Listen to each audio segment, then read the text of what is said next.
Shalom and welcome to Mitzvah Torah. This year is entitled, at what point do we say a challah is a sweet challah and it's hamotzi?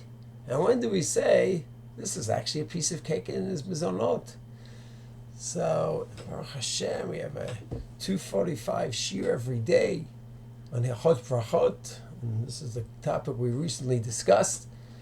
The basic rule of thumb is the following.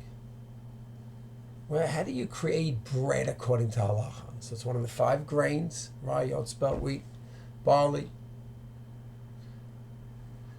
and chita. Those 5 listed in Reish Chet in the Shulchan Aruch. You grind it, make it into flour, and you bake it. If you cook it, that's a tavshil. If you bake it, that's pat. I said, but what do you mean? What if you put sugar and other stuff in and make it into a cookie or a cake? It's still pat. Pat haba b'kisnin means something which is sweet, not typical kind of a food that you make the main meal out of. And you don't have the tuna fish and the challah, whatever it be. It's more like a side kind of dish. And if it's without all those extras, then it's just bread and it's going to be hamotzi. So it's 5 grains and it's made into flour, baked. So now you have pat, and then you have the fork in the road. Pat haba b'kisnin. Is it that this is a pat, but not really the type of food that I would make a hamotzi, because it's not typically the main meal food, or is it just standard pat? 3 ways that pat could go away from being standard pat, standard bread.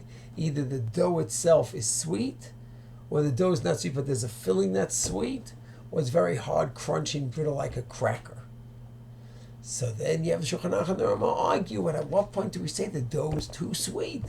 Shulchan says even if you just taste it. So Sfarim always have to be careful and talk to that poskim about, well, wait a second, I taste the sweetness, it's a sweet challah, because then it might be mezonot if you just have a piece of it.